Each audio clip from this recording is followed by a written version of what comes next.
നമ്മൾ ഹൈപ്പറിൽ നിന്ന് ചിക്കൻ വാങ്ങുന്നുള്ള ഗുണമെന്ന് വെച്ചാലേ നമ്മളെ കുക്കിംഗ് സ്റ്റൈൽ അനുസരിച്ച് ഓരോ പീസായിട്ട് വാങ്ങാൻ പറ്റും. ഡ്രം സ്റ്റിക്ക് വേണമെങ്കിൽ അങ്ങനെ ഹോൾ ചിക്കൻ അല്ലെങ്കിൽ ബ്രസ്റ്റ് പീസ്, ചിക്കൻ്റെ പാർട്സോ അല്ലെങ്കിൽ ഹോൾ ചിക്കനോ അങ്ങനെയൊക്കെ വാങ്ങിച്ച് നമുക്ക് ഫ്രിഡ്ജ് വെച്ചാൽ മതി കണ്ടെയ്നറിൽ.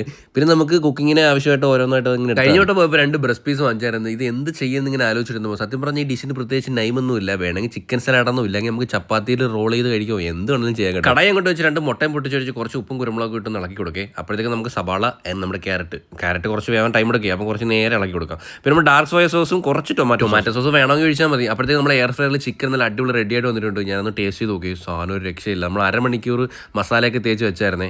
അതുകൊണ്ടായിരിക്കാം ചിക്കനിലൊക്കെ നല്ല അടിപൊളിയായിട്ട് മസാല പിടിച്ചിട്ടുണ്ട്. കുക്കിംഗ് ഒരു സൈഡിൽ കൂടെ നടക്കും. അതോടൊപ്പം ഞാൻ എൻ്റെ വയറും ഇങ്ങനെ നിറച്ചുകൊണ്ടിരിക്കും. ഞാൻ എപ്പം കുക്ക് ചെയ്താലും അങ്ങനെ കേട്ടോ, ഇങ്ങനെ വാരിപ്പറക്കി തിന്നുകൊണ്ടേയിരിക്കും. അപ്പോൾ നമ്മൾ അരിഞ്ഞ ചിക്കനും ഇട്ട് പിന്നെ നമ്മൾ ലാസ്റ്റ് ആണ് കേട്ടോ നമ്മളെ ക്യാപ്സിക്കം പച്ച ഇട്ടു ചുമപ്പ് ഇട്ട് കളർഫുൾ ക്യാപ്സിക്കം ലാസ്റ്റ് ഇടുന്നത് കേട്ടോ ഏറ്റവും നല്ലത്. ഇല്ലാന്നുണ്ടെങ്കിൽ വെന്ത് പോയിട്ട് ഒരുമാതിരി ഒരു ടേസ്റ്റ് കാണത്തില്ല. പിന്നെ സ്പ്രിംഗ് ഓണിയനും ഇട്ട് നമ്മുടെ കലാപരിപാടി ഇവിടെ അവസാനിച്ചിരിക്കുകയാണ്.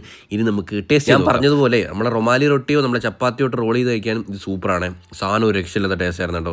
മൃദുലയും ടേസ്റ്റ് ചെയ്ത് നോക്കി, അവർക്ക് നന്നായിട്ട് ഇഷ്ടപ്പെട്ടു. വേണമെങ്കിൽ കുറച്ച് പെരിപ്പരി മായമൊക്കെ ആഡ് ചെയ്ത് ഒരു ചപ്പാത്തിയിലോട്ട് റോൾ ചെയ്താണ്ടല്ലോ സാധനം സെറ്റായിരിക്കും. അപ്പോൾ എന്തൊക്കെ തരുള്ളൂ. Love you and by.